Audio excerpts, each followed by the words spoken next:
Hi, this is David Gornoski. I wanted to do a show today outlining the scapegoat mechanism and technology. Rene Girard talked about the scapegoat mechanism in anthropology. As a professor at Stanford University, he developed this breathtaking, simple, and yet profound model of understanding how societies deal with bad blood, how they deal with pent up aggression and anger, resentment, and stress amongst the community as they are driven towards a kind of mimetic undifferentiation, which is usually tied around a plague or a famine in the community that drives people to what Girard called mimetic doubles, in which you become so obsessed with fighting over your other rivals around your community that you become completely undifferentiated, or basically monstrous twins. You can't even tell the difference. You can always see this by the image of the Looney Tunes cartoon where there's a character like Yosemite Sam, and he battles a Bugs Bunny, and it turns into a cloud of dust, a fighting cloud of dust that moves around the screen. And then at some point, so it's becoming undifferentiated. You can't see who's doing what. And then at some point, Bugs Bunny will come out of the cloud and look at the camera as if to say, "Isn't this ridiculous? Who is he even fighting, anyways?" And that's a kind of state of aggression that societies can't function long term. They can't survive. That's where we're headed as a society right now, where people can't get along. They can't find any same common, desires in a positive direction. There's no constructive, coherent resonance in the community. It's all fighting over money, fighting over class, fighting over political party, fighting over married status, fighting over gender, race, immigration. All these different things are creating constant conflict and resentments, hyper competitive spirit, which spills out into explosions of violence. So the scapegoat mechanism was something that our ancient ancestors used to be able to avoid these random acts of chaotic violence and aggression. And it wasn't something that they intended to use like some kind of conspiratorial plot, but rather it was something they unconsciously stumbled onto, because when you're competing and you're imitating one another, it's very easy to imitate everyone in the same direction of aggression. Meaning, this person who stands out amongst us, this person who's too tall, too short, too old, different, too rich, too poor, hunchback, disfigured, whatever, acting differently, neurotypical or atypical, whatever, you want whatever kind of other you want to put into the category that ancient communities would have seen as an easy target to eliminate, because they don't have any competition fighting back against them in revenge of their target. So this scapegoat mechanism is very convenient for discharging bad blood by first a lie that the person is guilty of everybody's problems and deserving of this punishment, really causing all the punishment that everybody's afflicting to one another. It's all this person's fault. You truly believe it. So that's a lie. And then it leads to a murder, which is the killing of the scapegoat. This discharges all of that pent up stress and violence and an ecstatic murder, which provides a kind of stress relief valve. And so ancient societies use this unconsciously and then consciously through ritual remembrance, where they would do these ritual sacrifices. So now that we have moved past that because of the gospel, we have to look at how we're going to survive in light of the fact that the gospels unveil the sausage making process of scapegoating.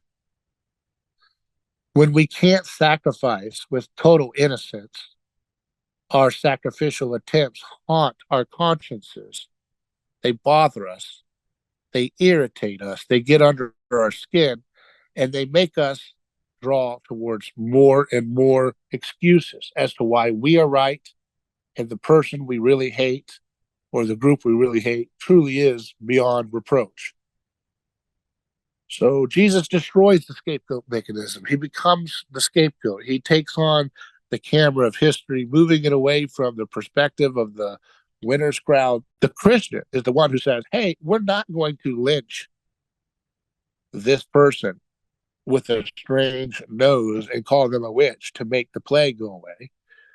Instead, that is a vestige of cyclical, stuck in time, unstable now, scapegoat violence. Instead, what we're going to do is we're going to look around and see what's causing the plague and see if we can create penicillin or something to alleviate the problem. This is the call of the Christian. It is to reject the false fruit of scapegoating in its sense of sacred transcendence that it used to provide and now waningly is dissipating, and to move society away by modeling it through mimetic display of behavior and ideas and art and organizations and associations, a nonviolent creative alternative that actually solves the problems that we all want to solve. That is the call of the Christians throughout history. So that's the call that we all need to heed when we proceed in the future. Today, all around us, we see examples in which people turn to a type of sacrificial violence. For example, they turn to sacrificial violence for their need for envy and identity. These are kind of locked in together. But like I said, people will fight and have violence against people because of their race. Use violence to attack them or to call for government persecution of, or using all kinds of means to expel people from a fair opportunity for employment. This is a use of identity, a use of sacrifice to try to maintain one's identity in relationship to another. There's also the example of gender identity, that people want to fight and, coercively manipulate society through propaganda and government actions in relation to oligarchic corporations to destroy people's concept of gender normalcy or gender differences or differences in gender that provide a cohesive harmony for a successful family. All of those things have been well under attack through government coercion. And all of these things are wrapped up into envy, envy to want to be the other, want to possess the other. Ultimately, all these things, even evil things like envy, are actually rooted in a misplaced way, but they're still rooted in a desire to find God, to search for God. Because that intoxicating sense of otherness that someone displays is actually just a piece of their image of God that they share as a unique person made in the image of the triune God. So we have to be aware of how to look for other nonviolent, creative ways to solve the problem of envy. One way is to make art that demonstrates gratitude and instills a feeling of gratitude and wonder and hope. Another one is to, look at ways to create organizations and gatherings of people, such as church being the foremost one, but other organizations throughout the week in our communities that can fill us with a sense of healthy identity that's not united around talking in antagonism against a common enemy that you're not. That has to be a way to have relation with one another in a way that does not stoke the fires of sacrificial violence. Another area is energy. People still turn to sacrifice for energy. And I mean that in the general sense of, the economic sense of where's our energy come from? We still have this tacit understanding from our government and corporate oligarchs that we have to be all involved in all the madness and insanity going on in the Middle East, because if we don't have a foothold in that region, we won't be able to make sure the markets of oil are kind of uh, in our favor in terms of the dollar denomination and the access to oil and the ability to control those markets, and who gets what. All of that's tied into energy, which is a fundamental for humans being able to work and to move and to get around and to eat and to live.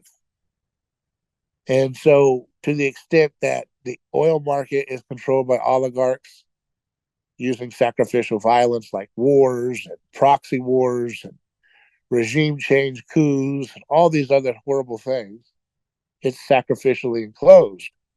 So, we as Christians need to find ways to produce through our own ingenuity in our own garages, in our own labs, in our own research centers, in our own backyards, in our own whatever. We need to develop ways to produce energy that decouples our dependence on oligarchs and the state for our energy. It's pretty simple. We need to have energy too cheap to meter, so to speak. Energy that's so abundant and decentralized and so accessible and safe and clean that everybody can use it without having to go through the toll, the kind of troll tolls of, the gas station. And so all these different things that they use to squeeze us and to control us. Well, we have to spend $1 trillion overseas because, yeah, we know the government says it's for democracy, but we know it's actually also just because we have to control markets in a certain way for our oligarchs that run our government. Well, that has to go, and we have to do that not through the contest of violence. Well, that's something that's always Satan's domain. How can Satan cast out Satan? Through the scapegoat mechanism. That's Satan's magic trick. But Jesus intentionally demystifies and destroys that whole process such that it won't work. Progressively through history, it works less and less, and it falls apart more and more. So you have to be able to provide energy. That means ocean water powered cars. That means 24/7 energy panels that don't require, sunlight to get their energy in the environment. All kinds of different ideas are out there. Another area that we can look at that a lot of people are worried about and turn to sacrificial violence for is environmental protection. People are so concerned about the planet blowing up that they are just at their wits' end to the point where they're willing to put up with another form of coercive violence in the form of rigging and controlling and surveilling and trying to have track and trace, digital IDs and monitoring, surveillance, censorship, taxes, corporate welfare, redistributing from the middle class and the poor to the super rich who have these carbon credit schemes and so forth. All these things are done, acts of sacrificial violence, coercion, force, and violence, disrupting people's lives, destroying people's lives, harming people, stealing, ruining the economies of the world. All of this because oligarchs have found an ability to whip people into hysteria about the environment. And so we have to find creative, non-violent, creative ideas outside of using sacrificial violence. Another area is health. People are, using the FDA as a coercive monopoly to dictate and tell people what they're allowed to eat as food and so forth. This is sacrificial violence for health. This is sacrificial violence that holds people back from actually finding solutions for diseases right under our noses that don't cost anything, hardly pennies on the dollar. So we have to find creative solutions. whether it's dietary corrections, whether it's supplements, minerals, repurposed generic drugs, light, all these ideas that are able to come to fruition if people would put more attention and focus and courage and confidence in these areas. Another area of sacrificial violence is rare earth materials, rare earth elements, where people are fighting wars or they want to go to war with China or North Korea or vice versa, because there are trace minerals in these mining deposits worth trillions of dollars. Places like Afghanistan, Iran, all these little hot spots that we have conflicts over, typically there's trillions of rare earth metals that are being contested by oligarchic and state powers. So we need to be able to find a way to produce rare earth elements without requiring government coercion and imposition to get developed. That means we need to have elemental transmutation using trash materials to be able to transmute it into rare earth materials that we need. This is something that I know sounds sci-fi, but I think there's a lot of evidence in reality, if one is to look, that this is something that needs further development. It needs further attention, funding, creativity, thought, and confidence, and exploring. Another area is transportation. Again, tied into energy, tied into environmental protection, tied into health. But transportation is something that, again, people turn to sacrificial violence for to maintain the way in which we have this kind of bottleneck of transportation being dependent on state-aligned corporate oligarchs. They have sacrificial violence because of their monopoly right in attachment to the state, and that allows them to hold us back and to be able to have anti-gravity or transportation methods that we can't even conceive of. Again, food safety tied into health, related to what you see at the FDA. Oh, they'll have the monopoly. They'll protect us from crooks and scam artists, and yet every food and every drug just about is criminally corrupt, sickening us, poisoning us.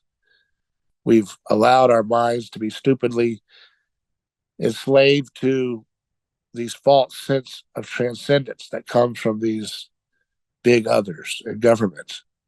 And these things are quickly losing their luster as we realize how sick and poisoned people are for giving state monopolies to food safety organizations that are completely captured by oligarchs. And of course, our land, our property, our homes also need to be developed in a way that allows for people to own homes without having predatory lending tied around their neck for the rest of their lives. We need to open up markets and creativity in the world of housing and building homes and property use and land to allow for more creativity, flourishing for the family. So those are just some of the areas, and there's a lot more. But you can help alleviate these violent energies and stress that are completely pushing people into this kind of pressure cooker environment in which bad things can happen, and which creativity goes out the window in terms of positive creativity and towards a direction of anti, what we would say anti-flourishing directions that are not going to be good, antisocial stuff. It's not where we want to head. We want to facilitate these through nonviolent, scalable ways that allow peaceful, high-trust communities to separate and decouple from violence and poverty and disease, and also alleviating the stress and the scapegoat mechanism and its afflictions to those people who are going to be more closer to antisocial violence ridden communities. And of course, along the way, you'll need some defensive support from those in politics, probably. I don't think you need it, but it could help if it's done right, which is very, very improbable. But there is some role for some defensive use to protect one's freedoms to do certain things at the state level. But that requires a certain level of sociopathy to lie and to manipulate and to coerce people that I frankly don't think we have the time, the energy, or interest to spend a lot of our time pursuing. There is a role for that. It's a limited role. We can talk about it in a later episode, but I think for now, this gives us something to chew on. I hope this helps. Email me hello@aneighborschoice.com. I'm David Gornoski. Godspeed.